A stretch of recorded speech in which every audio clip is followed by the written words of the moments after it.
Sam, you're just pulling out all the stops when it comes to that. I'm running out of ideas. I've been trying to change it for each episode, and I'm like, oh, what's next? Oh my gosh. And well, let's get started properly. I'm Stuart Landon. I'm Sammi Leigh Melville. And this is Scotch and Cinema. Maybe? Only the internet will tell. So welcome to Midtown Cinema's podcast turned web show. And we are so glad you're here. We're going to talk a little bit about movies and we're going to drink a little scotch. And a special thanks to Open Stage for allowing us the technology and the space to produce our show in their space. And also a big thank you to the marketing director at Midtown Cinema, marketing director at Open Stage, Rachel Landon, for being our producer today. So if you have any comments or questions for us, please feel free to put them in the chat. And also invite your friends to like us on YouTube, to follow us on Facebook, to tweet us in the Twitterverse. No, actually, Midtown Cinema doesn't do a ton of Twittering. So exactly, say hi to Rachel in the chat room. We'd love to hear from you. Anyway, Sammi, what are you drinking today? I brought back the old Ardbeg Ugadile. Aha! Standard for me.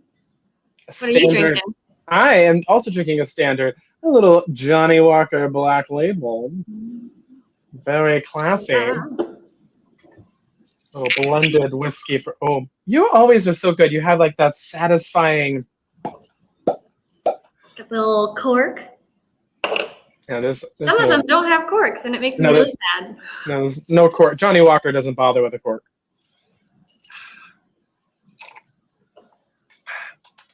I poured myself a good pour this time.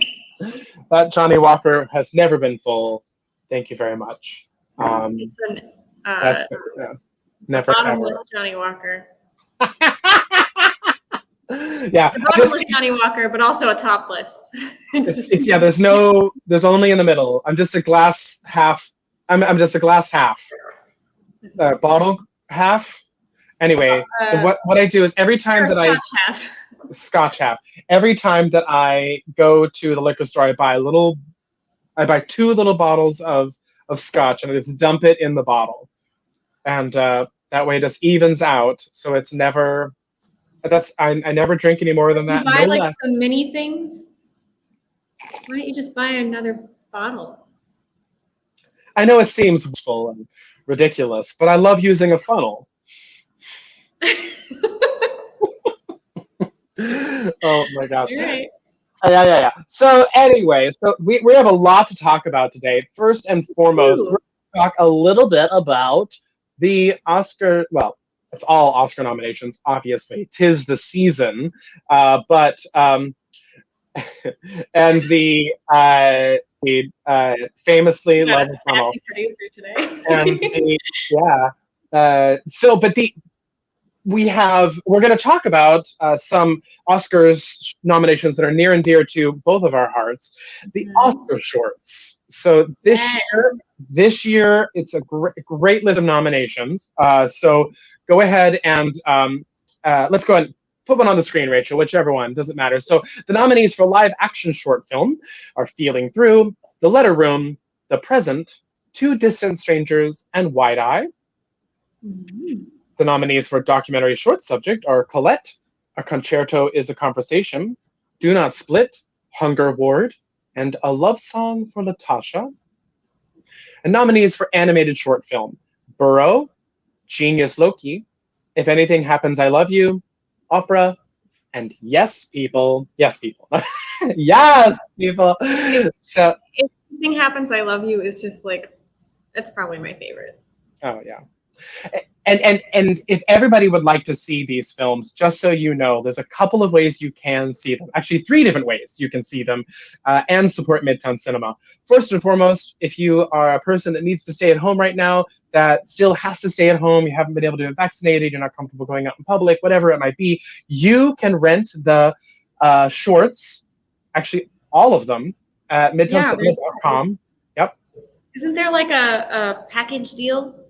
Yeah, it's so if you go to you can actually get a bundle of all of it for at home viewing at midtowncinema.com, and then you can also go to the beloved URL, the below URL, the I'm sure beloved it is URL. love.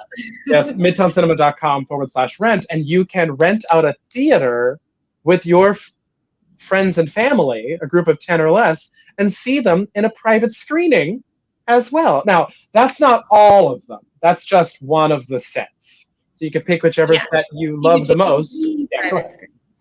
you could do 3 private screenings. You could go to midtowncinema.com/rent and rent out a theater right now, choosing a date that's available. We have some that are available in the coming weeks. You have to rent a theater 10 days in advance. And like I said, it's and it's actually groups of 12 now. We've expanded it for folks that have rented past, I think, 2 days ago and beyond. We've expanded it to 12 because the room's capacity and the state's capacity percentages will allow that. So that's really exciting.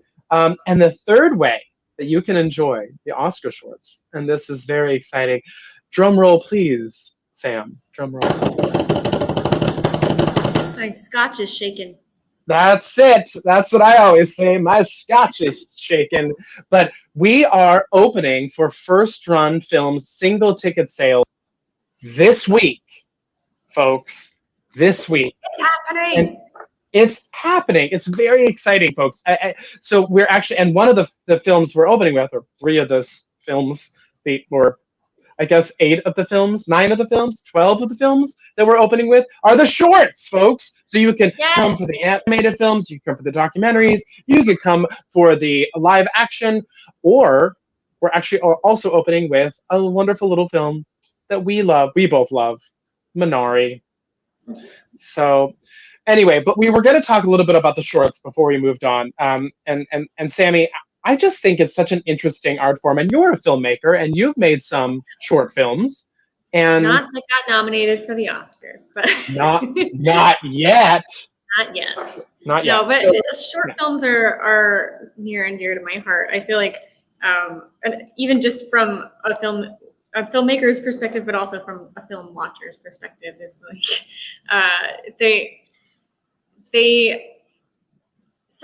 so this sounds ridiculous, but I honestly think sometimes there's a lot more work that goes into a feature production just because it's longer, and so you have to like do more puzzle pieces. But making a short film is just as challenging to make a good short film, because how do you tell a story like in that much time? It's really hard. You have to make it real good. So the ones that get nominated are incredible, and I just like watching short films in general, but the ones that get nominated, it's always very exciting to see which ones, especially when it's like, oh, I heard about that one before, so I'm glad I made it in, or like that kind of thing. So it's I agree. I think that watching short films is very satisfying. And one of the things that actually this past week, it was weird. Like Dan actually, my partner was not one night. I cannot remember what he was doing because gosh knows we don't have any plans aside from work like this, But he was out one night, and I know what it was. He visited his family a couple weekends ago, and it was when he was gone. I was like, I'm gonna watch some movies that I haven't had a chance to watch, some things that are on my like Amazon list or my Netflix list or any of the lists or the IMDb watch list. Oh my God, it's ever expanding. And there was this one film, I can't remember the name of it. It'll come to me in a second. But I was like, oh my God, the poster seemed like it was right up my alley. It was a fantasy short film with puppetry, and I was so excited. It kind of looked like Dark Crystal, Jim Henson's The Dark Crystal, a little bit in the poster. And I have to admit that I was very burned. Oh no! It just wasn't my cup of tea. It was kind of like a music video with puppetry, except for they weren't singing. It was like Okay, so you and I have had this conversation about the songs from movies and how they really need to be incorporated. And what this was is basically while there was a singer singing this tune, this kind of, medieval minstrel tune, Mhm. but it was more like early 90s, late 80s rock medieval tune, that it was just like, the three wizards needed to go on a journey, and it was these wizards that were, or whatever, sages, people in cloaks with big noses, these puppets were like walking to the, whatever, to pass off the amulet of power. This is how you walk as a puppet. It was a lot going on in this film. It was very involved, and it was but it wasn't. It was very short and it was very simple, but I watched it and I was just like, oh, this isn't, it's, you laughed, there's a lot going on. It was so simple that it was like, okay, I got it. Like literally with the first lyric / image of the movie, that was it. There was no tension, which is the problem. No. But normally I'm very much in love with all of the short films that I watch. This particular one, which I'm sorry to that filmmaker, just wasn't my cup of tea. Wait, was this one of the nominated ones? No. This is definitely a film that's at least 10 years old. So it was, and it was on and I bought it. I was like, I really want to support this filmmaker. It looks awesome. And it was like $2 to rent or $6 to buy. And I was like, oh, buy it. I will never watch this again, except for when Sammi comes over someday when we're allowed to do that. And I'll show Sam this. We'll drink scotch and watch this film. And she'll tell me that I'm probably wrong about it, is what will happen. So. I reserve that right. As you should. As you should. Oh my gosh. So if it's that bad though, I feel like we just need to get like a bottle of wine and not sipping scotch. Because it's short, so you only have so much time to get your drink on. So we'll just get an IV and some Everclear. Yeah. There you go. Yeah, that's what we did during Down in Front. All right. So anyway, normally shorts are great, guys. They are, and these are wonderful. And I so see these are the opposite of experience from the one that we had before. Anyway, that I had before. Please stick with us for our next segment, because I promise that I won't discuss how much I don't like a film during this particular one, because this is all about Oscar nominees, about the films that are there to bait the Oscars, because this segment is called Oscar Bait.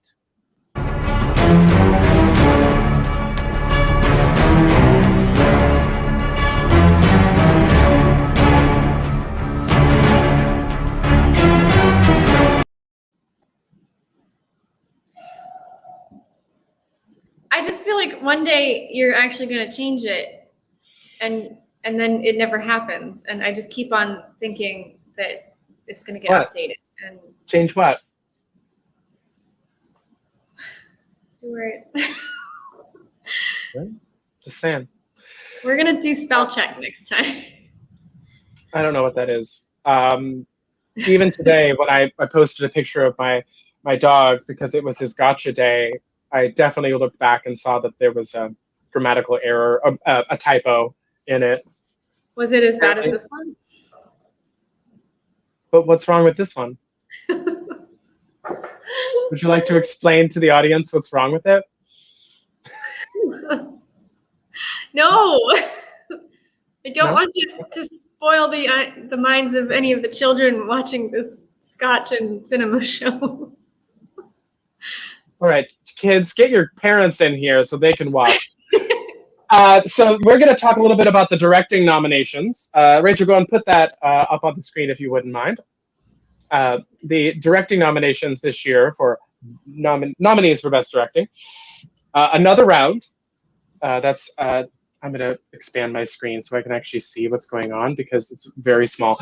Thomas Vinterberg, Mank, David Fincher, Minari, Lee Isaac Chung, Nomadland, Chloe Zhao, Promising Young Woman, Emerald Fennell. So can we have a moment, first of all, for how fabulous some of these names are? But I'm a big fan of the name Emerald Fennel. It's a pretty cool name. I wish that There- was my name. It just like rolls off the tongue. You have a great name. I do, but only because I made it all fancy, like with my middle name and my I made it what it was. Samantha Melville doesn't sound good. I think Samantha Melville sounds nice. You inherently have a good name because you have a fantastic last name. That's true. As a writer, it helps to have a writer's name. It does. Someday you'll write your own movie, cool too. You got your title is flashy, Stuart Landon. That's right. It is. Yeah. Not as so much Fennel, but no, Emerald Fennel wins. It is. Yeah. So mine would be like Ruby Time, which also is my drag name. Let's see, Aquamarine Rosemary. I actually don't think that my birthstone is not Ruby, but it just I just felt like I needed to use that. It's birthstone and your favorite herb, everybody. If you combine that is absolutely the best game that I've ever heard. So these directing folks, these nominees are absolutely fantastic. This is a really amazing lineup, and I know that there's a lot of chit chat about who's going to win this. But I definitely have my opinion as to who should. But Sammi, yeah, I bet you do. So I want to hear from you, Miss Melville. What is your choice? Who do you want? Well, I want Lee Isaac Chung to win for Minari because I just like it's so good. It's the orchestration, guys. Everything just like lines up really nicely, and he does a really good job with it. Oh.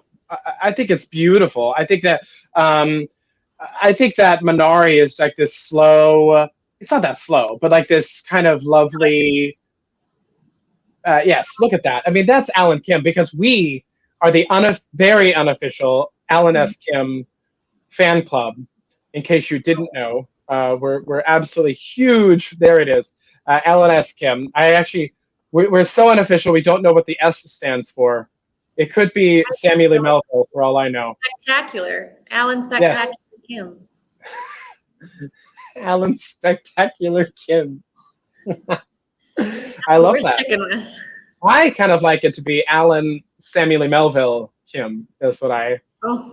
It's hyphenated. That's a mouthful. I don't know about that. It's a lot of name. But he's a lot of actor. So yes. Yeah. I agree. That's one of the things I feel like he did a really good job with, like combining all the actors' forces together, and the story was cool, and he made that work really well, and it was gorgeous, and it was the perfect pace. Says the girl who really likes slow-paced films, but I think it was the perfect pace, and it was just everything was good about it. He did a really good job in all aspects. Oh yeah. And I think that I actually like my choice because of similar reasons. The reason why I have chosen the person I chose is because of similar reasons. Because I think that Chloe Zhao, who directed Nomadland, absolutely did a bang-up job with pacing. I think the film is it just is this slow burn. It's this delightful, it draws you in as you're enjoying watching Frances McDormand stare at the wilderness.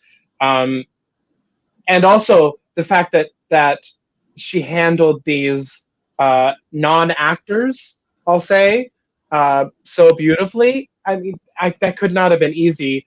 I'm sure that each one of them have their own journey, like any actor, but she got some pretty amazing performances out of these people that are non-actors. That's true. But I don't know. That's my opinion. Oh, there you go. Yeah, I think that David Finch did a really, really good job too, Dad. I think that's it's my dad right there. But I think that I honestly think that he did a wonderful job. I'm a big fan of him, and I really liked Mank. I liked it more. I liked it more than Sam liked it. But but I think that it's a beautifully directed film. Oh, it is beautiful. Like, it's just a beautiful film in general. Yeah. I fell asleep during it. I think it sagged in the middle. I think that Mank definitely sagged in the middle, no doubt. But who of us hasn't sagged in the middle a little? You know, I mean, that's me every day. So. No, that's not true, because you said that you're not a morning person and you're not a night person. You're an afternoon person. That's true. I sag on the ends. like an oversized mattress. Sammi and Leigh Melville. I'm prime in the afternoons. Oh, Rachel, I completely agree. I am absolutely a sucker for black and white movies, contemporary black and white movies. Hell, I'm a sucker for all black and white movies. Yeah. I just think there's something so gorgeous about filming in black and white. It is, and it's much more difficult to shoot in black and white too, as opposed to color. It's because of the contrast of the color. Like, you can't see the colors, so you have to make everything like very contrasty, and it's more about what's in the shot than how you. I mean, it is about how you set up the. I'm blabbering now. It's hard. When you said contrasty, I understood where you were going. It's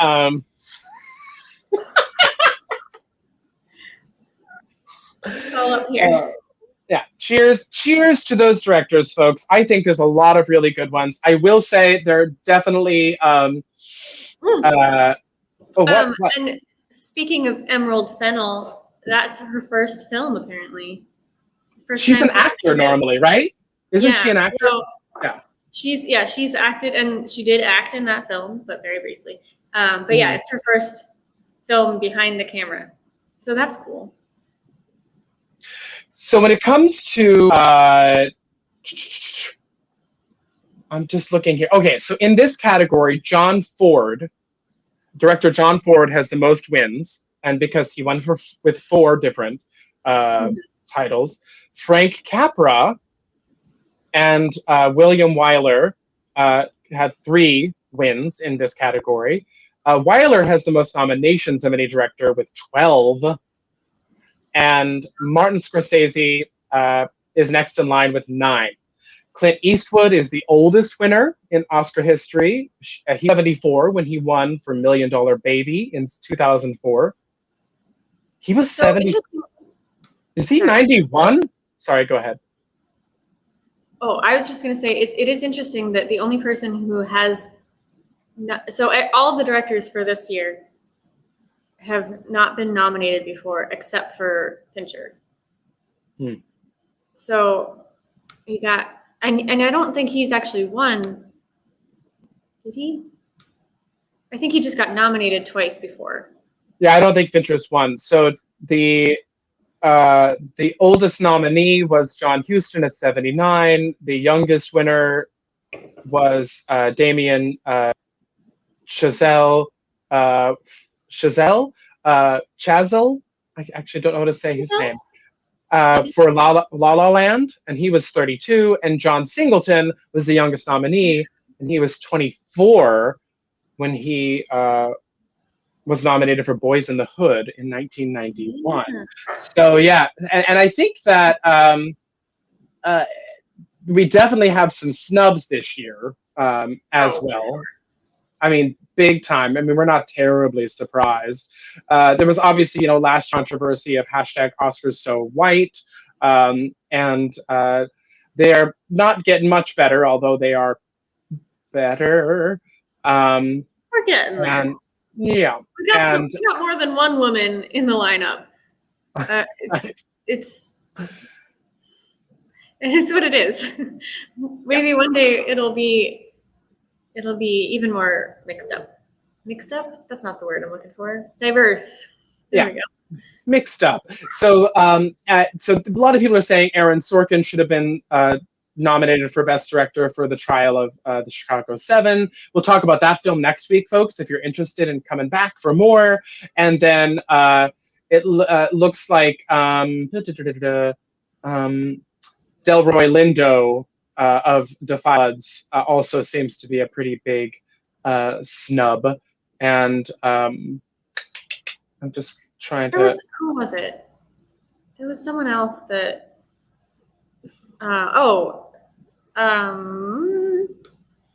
Why am I'm blanking on this, so it's not helpful. Continue talking so I can remember what I was going to say. Sure. And then the and I think I am also blanking on her name, and I am. She. Oh my God! She directed one of the films that was also not nominated. But anyway, Roberta. No. Anyway, it'll come to me in just a second. Point being is that there's definitely some directors that were not nominated this year that probably should have.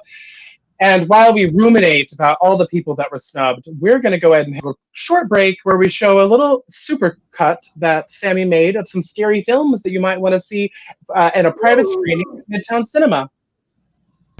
Wait, you haven't seen him? Oh, he never came back here. Oh my God. Gentlemen, I'm coming. For God's sake, what happened to her eye? Wow. Hey, are we at a funeral right now? Oh, wait, no. It's your bed.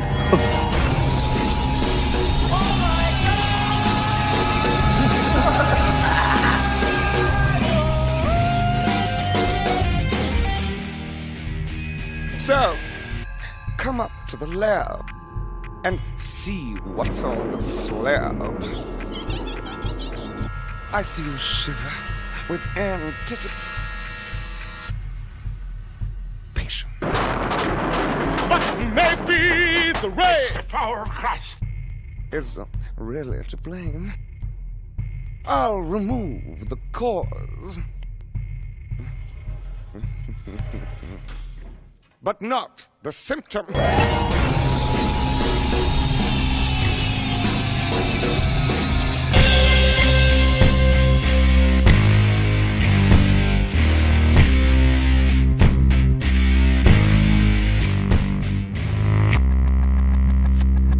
They're coming to get you, Barbara.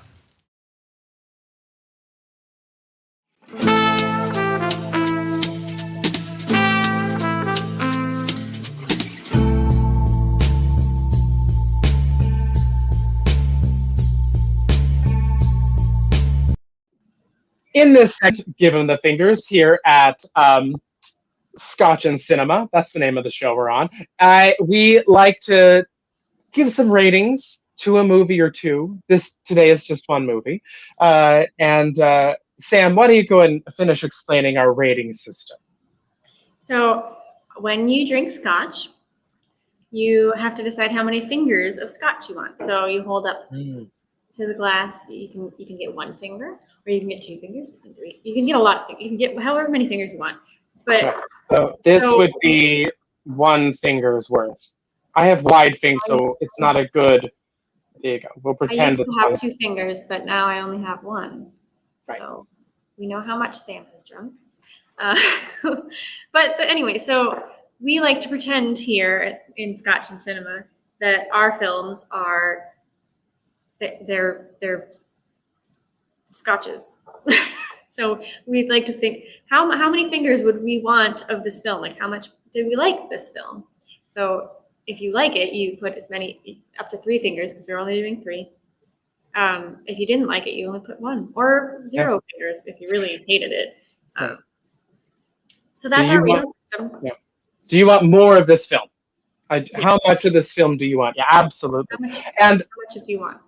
Before we move on to discussing the film we're going to discuss, I did want to talk about a couple of things. The first one is we could not remember Regina King's. Regina King. That was the one that I couldn't remember. Roberta. I said Roberta, but I meant Regina King. And honestly, it was during the Golden Globes. Miami. For One Night Miami. During the Golden Globes, we were joking like, did One Night Miami direct itself? Because apparently it did, because she wasn't nominated, but the film was. I will say I'm still of the mindset. I know there's a whole community of people that are with me that don't quite understand separating directing from show. Like, if it deserves Best Direction, then why didn't it win Best Film? If it won Best Film, why didn't it win Best Direction? Because inherently, those things are so tied together. And how, and even worse, how is it possible that somebody could win Best Director and the film's not even nominated? Which has happened before, not very often, but like. Bizarre. But I mean, I get I get why, but it's still frustrating when someone does an amazing job and they don't get any, not even a nod for it, not even a nomination. So. Yeah. But. Anyway, so the other thing I wanted to talk a little bit about are some of the offerings at Midtown Cinema. Tom and Jerry is literally the worst film I've ever seen. Rachel, get off of the screen. Get off. This is literally the worst film that if you want to see the worst, and I've seen a lot of crappy films through Down in Front at Midtown Cinema, which I cannot wait to get back to. Down in Front. Tom and Jerry. We should. It's that bad. It's so bad. I was angry. I need to see it now. I'm so confused about it. I don't want to see it, but I feel like I should just so I can know how It's inane. It's like watching a Disney Channel or Nickelodeon sitcom. Godzilla vs. Kong is the second worst movie I've ever seen. I saw half of it and I left in the middle. Oh, this is what happens when your sister is the producer. So anyway, so a couple things I wanted to mention about Midtown Cinema. First of all, we're produced by Midtown Cinema, and we have a slew of wonderful things going on there. First of all, you could stop by pretty much every weekend, Friday or Saturday evenings, and pick up some popcorn or some concessions for your own movie night at our popcorn pop-up. So we have those, like I said, pretty much every Friday and Saturday night in the evening, grabbing concessions, merchandise, and last-minute gifts, which definitely was a Christmas thing that we said, but we kept that. But there could be many reasons for last-minute gifts, Stuart. You could have a birthday party coming up, or just a birthday that you want to give them a little gift. Right. You can buy some merchandise at Midtown Cinema, which we also have available. Lots of really wonderful things, including these hoodies from Midtown Cinema. They're very comfy. Oh my gosh, so comfy and soft. And then we also, like we said earlier, we have our first run films starting on Friday, probably the biggest news. And those, of course, are the Oscar shorts and Minari. And you can rent at a theater at midtowncinema.com/rent. And you can find a date that you absolutely can rent a theater out for for you and your 11 closest friends or family members. Sam, what am I forgetting? There was something else we wanted to mention when it came to. Well, I know one thing that's supposed to be later, right? Oh, yes. Yeah, we'll talk about that after we talk about the film we're going to talk. Right. So we're opening, officially reopening on the 16th. Really opening on the 16th. We've been opening for a while. We keep opening. We've been open. We're talking public open. Exactly. So yeah. So anyway, so there's lots of really wonderful things going on. So please check out all of our virtual titles we have on our website.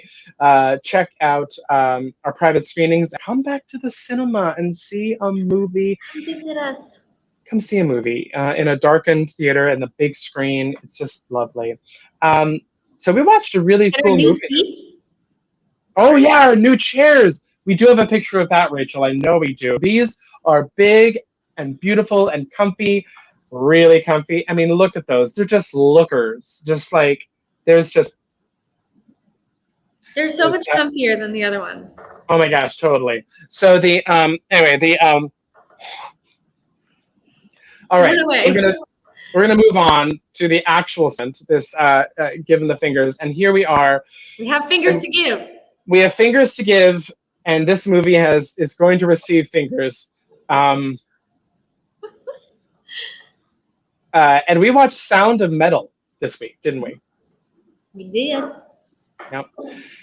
And I was actually really nervous about this one. I was. Why? Well, so my sister works with the deaf community, and so I was like reading up on. I guess it was like kind of not controversy, but there was like mixed reviews from the deaf community because of like it's not a film for deaf people. It's a film for hearing people, and so there were a lot of little things, and there's many things that are addressed that are like a lot of deaf people liked, and a lot of deaf people were like, So I was interested to see it. I actually really liked it though. So Okay. I don't think it was like genuinely despised in the deaf community, but they had some like bones to pick, I guess. But I thought it was really good, and it is definitely a film for the hearing community. So take that as you will. I'm sorry, we should probably talk about the film's about before I talk about this. Oh, well, I mean, that would just be too easy. You want to know what film we're talking about? No, well, we already said that. Luckily, we've already said Sound of Metal. In this movie, directed by Marius Martyr, starring Riz Ahmed, Olivia Cook, Paul Raci, a heavy metal drummer's life is thrown into freefall when he begins to lose his hearing. So that is off of IMDb, my third favorite website, and it's I thought a very thoughtful film. It is. I think they did a really good job with it. So he's losing his hearing. First of all, you have like the panic of someone going through that, which is just so real for any, like, I don't know, they did a really good job with the emotions of the film, because there's a lot of different emotions. And also, I forget the actor's name who plays the girlfriend, but her performance should have been nominated. Olivia Cook. Yeah. Lou. She plays Lou. Yeah. She's really great in it. She so is yeah. Riz Ahmed. Who superb. Is nominated for it, correct? Absolutely, and yes, and it just, I think that he's just kind of a chameleon and just like was enveloped by this role. So he plays the lead singer of the band / girlfriend, and I loved Joe, who's the guy that is overseeing the deaf community that Ruben reluctantly joins up with, and Paul Raci, and I think that he is pretty freaking amazing because he's just always listening. And not any weird pun, but like he's listening with his eyes. He's an amazing. He's in it. He's in the. This is so lame. But he's in the moment. He is like there. He's not acting. He's existing, and he's just inherently. He is inherently interesting, and I fucking love that. When you get to watch a performer that just, anyway.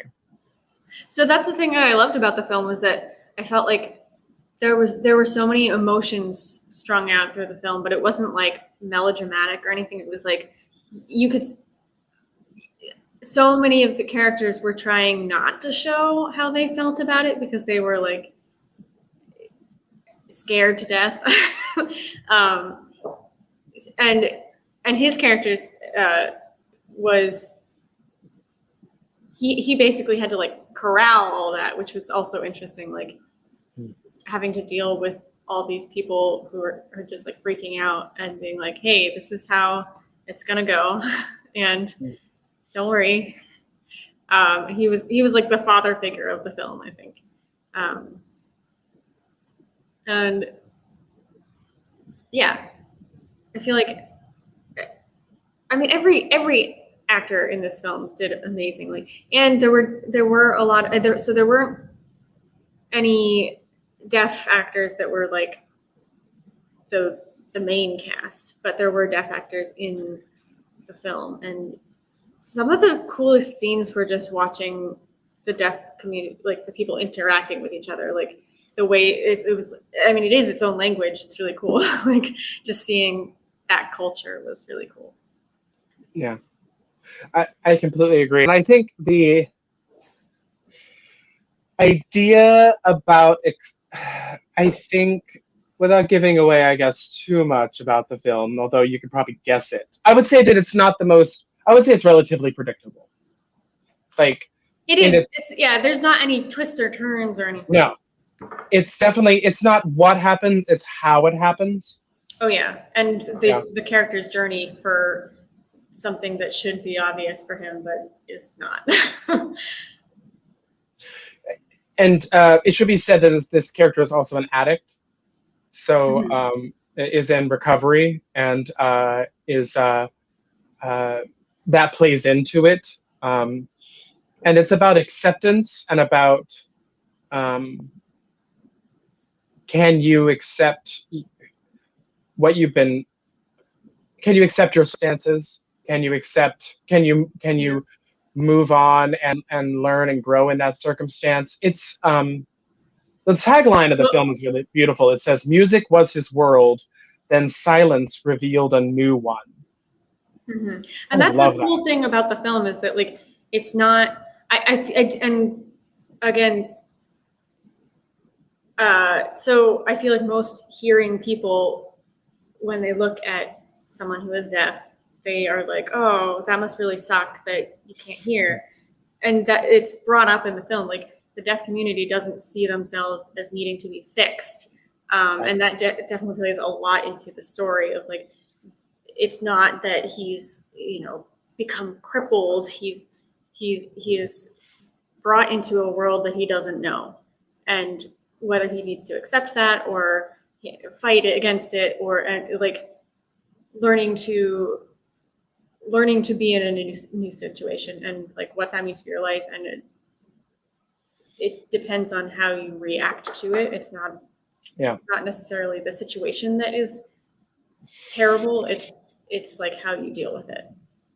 Joe has a great quote that I absolutely adore when he's talking with, actually I forgot the main character's name. I just wanted to call him Riz, but it is not. It is, what is his name? Ruben, right. So when Joe's talking to Ruben and he says, "It's very important if you want to be here to understand we're looking for a solution to this, not this." Yeah. And that's a lot of the film, and it's pretty amazing. It just like, as a kind of step outside of the film, like honestly, I feel like some deaf people communicate better than hearing people. So when you get to see that on screen, and like the way that they're able to communicate with each other is really cool. But for Ruben goes into it like completely blindsided, and he's like, he has to then be able to communicate like a deaf person, but not necessarily in like, yes, he has to learn sign language and everything, but like he has to be able to like stretch his boundaries of communication. I don't know. It's just so cool. It is really cool. It's cool. So the before we move on, I did want to show a teeny bit of the trailer that I had clipped. So Rachel, go ahead and roll that tape.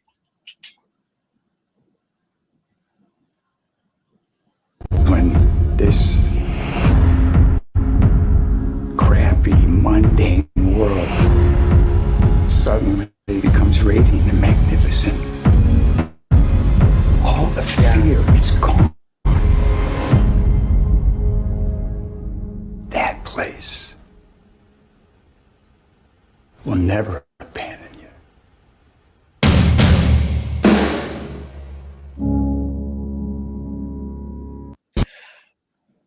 I just think that the monologues in this film deserve an Oscar. His monologues, Joe's monologues. That's fair.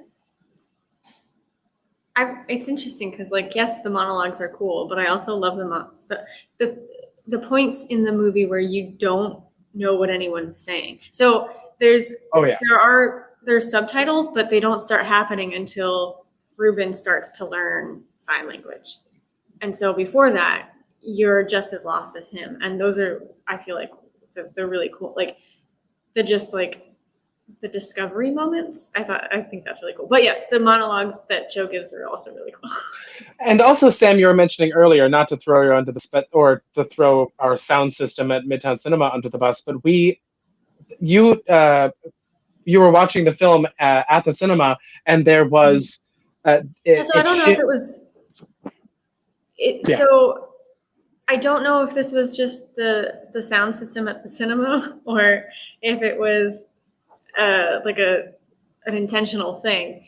But so it opens on this like rock show, and like super loud and blah blah blah, and then towards the end of it, the sound, at least for my viewing, kind of like not cut out, but like it kind of just went to like it got quieter, and it seemed like it was like not all of the speakers, and I don't know if that was intentional or not. So from what I've read, it looks like they specifically purposely dropped frequencies and in the film. So that is absolutely possible that what you were hearing in the cinema. The entire sound design of the film is so cool. Like it goes back and forth between hearing and what Ruben's character hears. So like muffled sounds and sometimes nothing, or sometimes like just barely anything. And the way that they did that was really cool. Cochlear stuff, which I won't give away.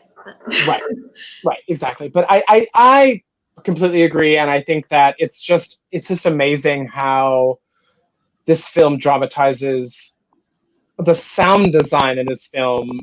Brings to life such what I assume. I'm not from what I've read. It seems to be that there's a lot of accuracy when it comes to the removal sound, because like you said, it's a film for hearing people, and it's about the representation of what that person that's losing their hearing is going through, and the perception of that individual, and how devastating and contrasting that can be for them, or how extreme that can be anyway. So I think at the very least, I think it's nominated for sound design. I certainly hope so. I should hope so. No. This year they're no longer adjudicating sound mixing and editing as two separate categories. So it's called achievement in sound for the first time. Okay. And so there's a lot of people that are mad about that. Yeah, I was gonna say, I wonder how the sound community feels about that. They get dropped down to just one category instead of two. Yeah, it's pretty bizarre. Anyway, and you know what? Before the show, you said you were gonna call this movie Sound of Music at least once, and you didn't once. I didn't. So I was like, well, I'm drinking. It's gonna happen. And then lo and behold. The hills are alive with the sound of metal. That's okay. Yep. The joke still happened, so thanks, guys. We're going to move on with our last segment of the evening. Wait, no, fingers. Oh, that. Fingers, Stuart. We have to give fingers. Well, how many fingers would you give, Miss Melville? I would give 2.5 fingers. The sound of 2.5 fingers. While Sammi figures out how to move her digits, I will also say, and this is out of 4 fingers, right? 4? I thought it was out of 3. It's out of 3. It's out of 3 fingers. So You out add of a finger into the game? I'm adding a finger or 2. No, it's out of 3 fingers. Sammi says 2.5, and Stuart says 2. You were Say 2. gonna say 1. You were gonna say I was 1 thinking finger. about it. But I don't like to give half fingers. I did it once, and I'm not a big fan. You were gonna give half a finger? No, I was gonna give 1.5, but I think it's 2. Oh. I have to say that out of all the Should I films, change my yeah. vote? Should I not be doing 2.5? Should I say just 2? No, I think that you're fine because basically that means we could do. I guess you could do 0, half, 1, It's like 1.5. 2 fingers 2. and a splash. Just a little extra. It's like you just chug from the bottle and then you're good. While Sammi chugs from the bottle, we're going to move on with our final segment of the evening, the red carpet update.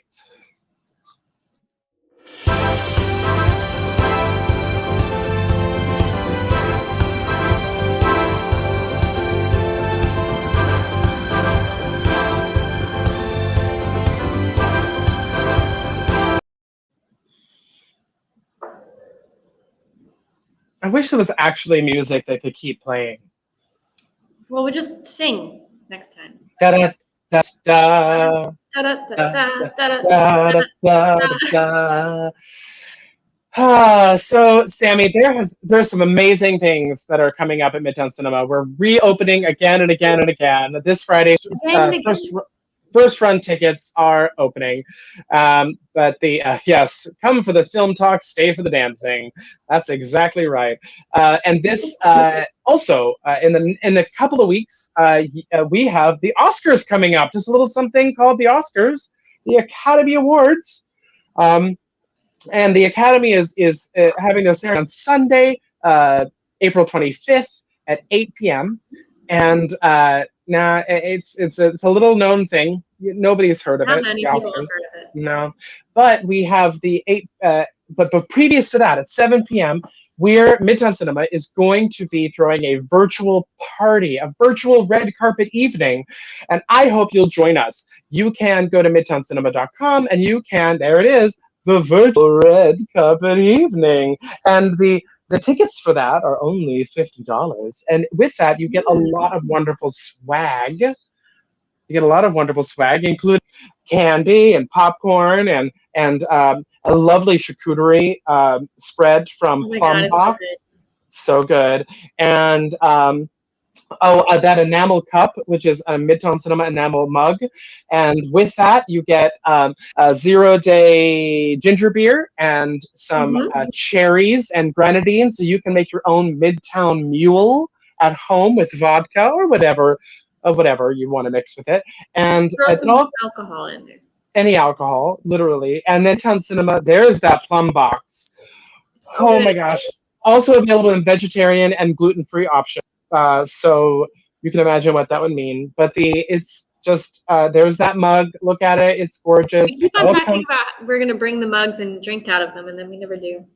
Well, we have one more chance before the Oscars and before the red carpet evening. So you get a ticket to the red carpet evening, and that will be live on YouTube and on Facebook, and you'll be able to log in and enjoy that. Send us pictures of all the lovely dressing up you're doing. So, yeah, please dress up, and we'll talk about that.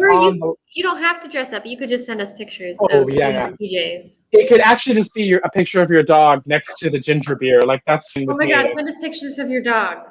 Yeah, just do that. Just do that. But it's at 7 p.m. On the 25th. Sammi and I will be joined by some other folks putting on a show that night for that hour leading up to the Oscars. And you'll be snacking on the snacks and drinking the drink and sipping on maybe some scotch with us too. So please go to midtowncinema.com and buy yourself a ticket to the virtual red carpet evening. It's going to be a hoot and a half. We have a regular size or we have a large size. You can get some more charcuterie and some extra bonus stuff like another popcorn, etc., etc. So please check it out. Sammi, is that it? Is that our show today? We finished? Is that it? Yeah, I think we finished. Yeah. He says as he pours more drink. I just wanted a little. I wanted a little. You can't cheers without a little drink, so I just put a dribble there. So until okay, we're Dribble. gonna wait. There's a dribble. There we go. Until next time, there'll be more magic, more movies. Cheers, and Gosh. Raise a glass and kick some ass.